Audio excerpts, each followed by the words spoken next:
everybody, and welcome to our home here in Brittany in northwest France.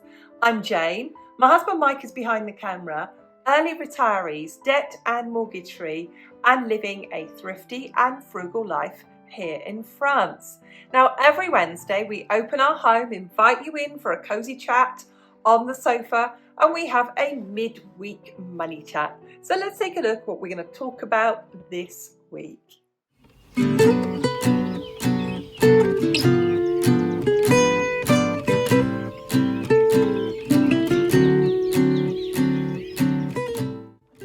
So this week I welcome you to the Frugal Queen Confessional. Our confessions of all the times where we really tried to save money. We thought we were doing the right thing. We thought we were going to save money, but actually we wasted a whole ton of money. So without further ado, let's get started with this catalogue of errors of our 5 frugal fails.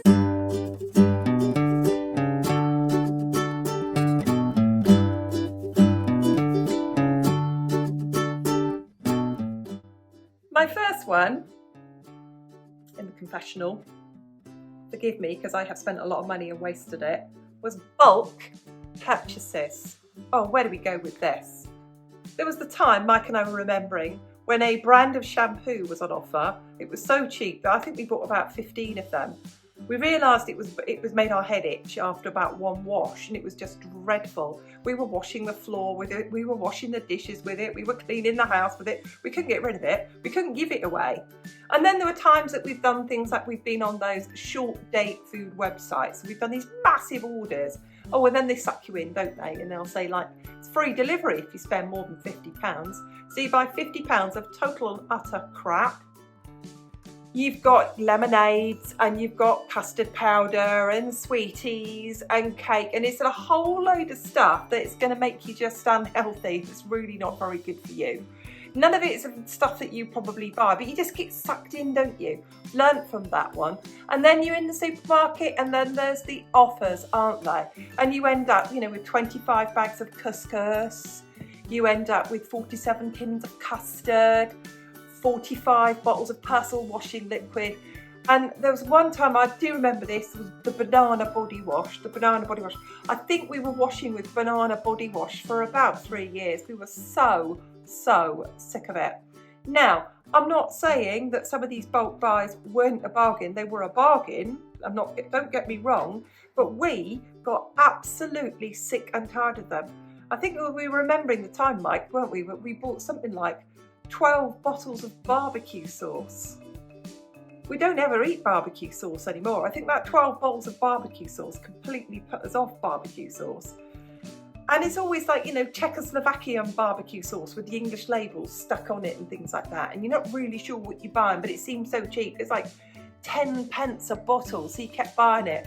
So it's not for us, it might be for you, but it's an absolute frugal fail for us to be bulk buying, and especially stuff on short dates. Because if you don't like it, because the date on it has expired, you can't even give it to the food bank. You've just got to wade your way through it, eating the couscous and the barbecue sauce, and washing yourself with the banana body wash when you've completely gone off it. So that was a big waste of money.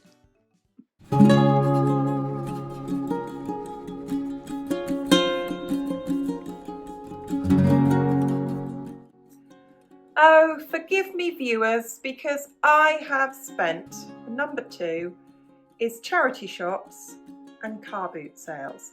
Now I'm all right now, I'm through the other side on this, I can control myself now.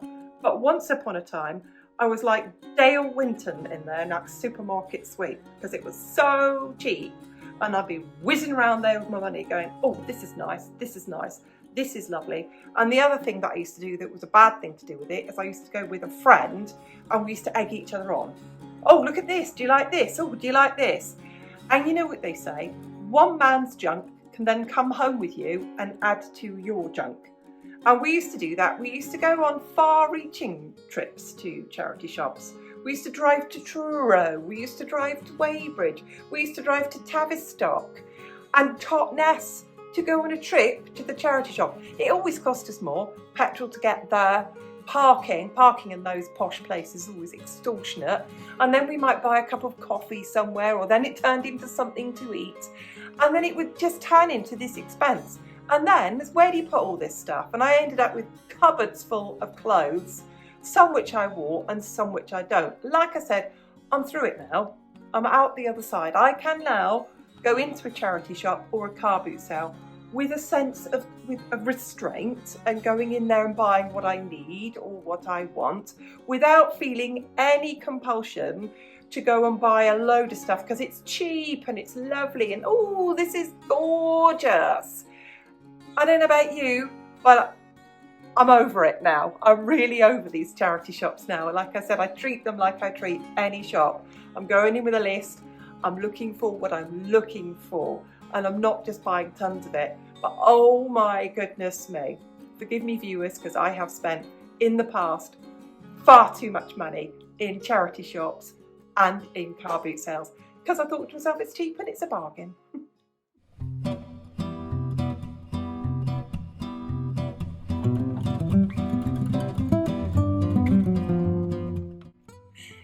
Now, before I go into the next two, I want to remind everybody that what is frugal to one person isn't to another. I want to remind everybody is what one person likes a lot and is really passionate about. Somebody else can try it and really, really not like it.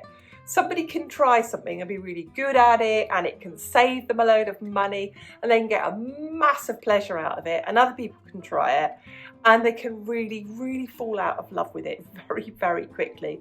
So when I come to the next two, everybody stay cool. Everybody stay cool because they're personal to us.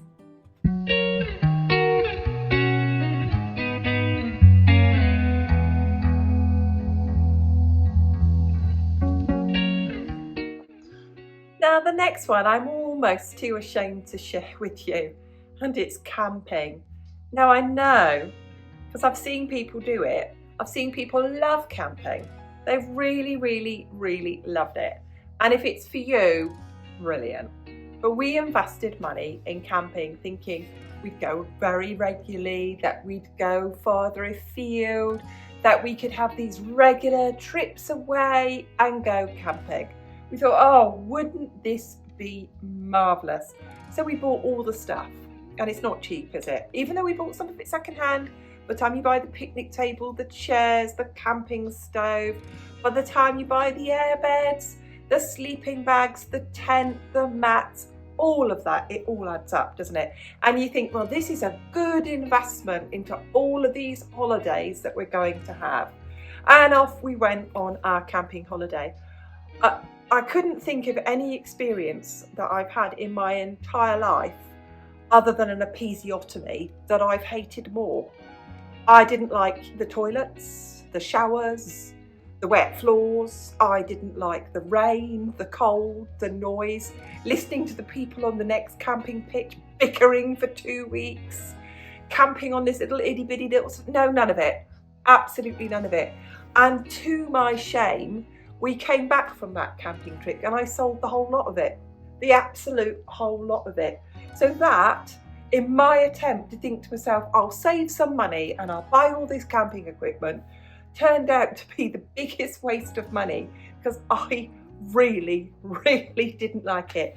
And I've never set foot in a tent ever since.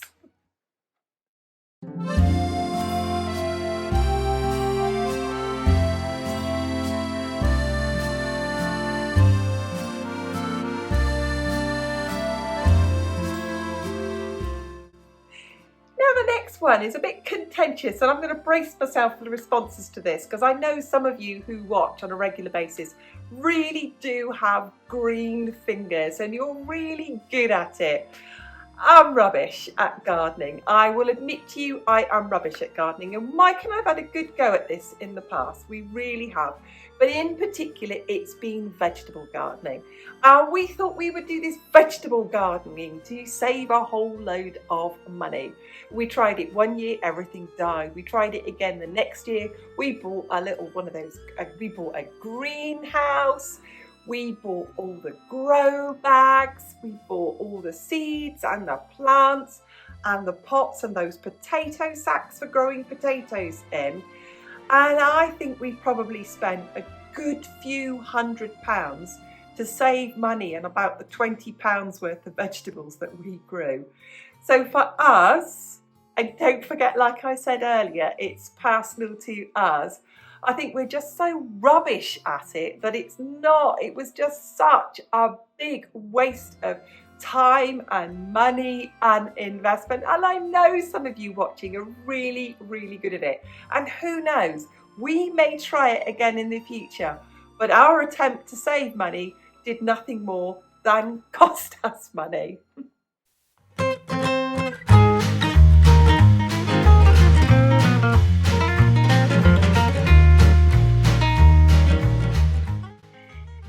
Now, many years ago, when I sort of approached frugality for the very first time, I went at it. I went for it. You know, I went from 0 to 60 miles an hour as fast as I could put my foot down. And anything and everything that I thought I could save money doing, I did it. I made my own soap. I made my own cleaning products. I knitted my own dishwashing cloths. I just started making everything from scratch, absolutely everything. And you know what? I never really cost analysed it.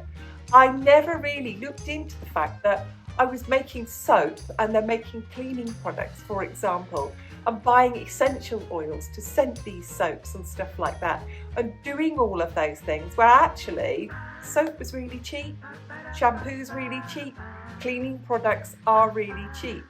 I was deciding that I was going to make absolutely everything.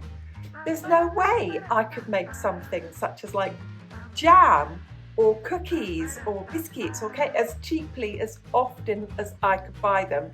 So I'm over that now. Now, of course I still make things myself, but I cost analyse it. So for example, like I've just said about the vegetable gardening, I cost analyse against how much I'd have to invest, against how much I'd get out of it.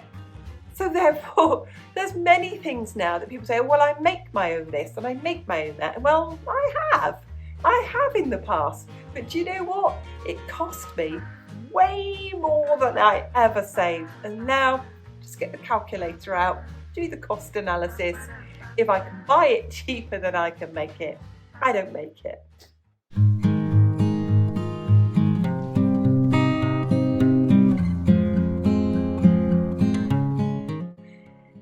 Now, when it comes to being frugal or money saving or living a thrifty life, it's absolutely unique, isn't it? You know what some people do? Some people, for example, have bought the tent and the camping equipment and they've used it for 20 years. They've bought really good stuff and they go year in, year out. All it costs them is to get there and to pitch up, and that is fantastic. There are people who've bought the garden equipment, they've got their garden going, they've got the greenhouse, they've invested in it, and year in, year out, they turn out vegetables that don't get blight, that grow, that don't get covered in black fly, and that don't wither and die, and they're really good at it. There are people with big families who bulk buy and buy short date products and really good, nail down those things, don't they? And it's really, really good for them. There are people who only buy in charity shops, and you know what? They can go in there and come out with the Calvin Klein jeans and the Ralph Lauren shirt and go like, oh, look at this, what I bought for £6. Some people can do it, can't they? And absolutely all power to their elbow. Amazing, aren't they?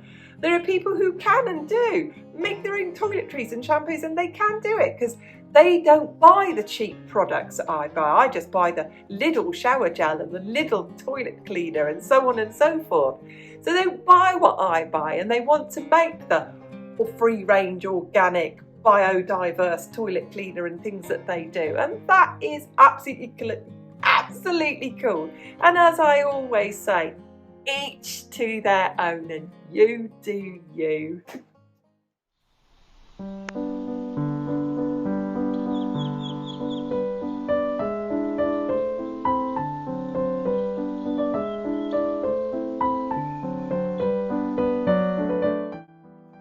Well, I'm just about to leave the confessional, and I do hope that you're all going to forgive me of all that money I wasted in the past.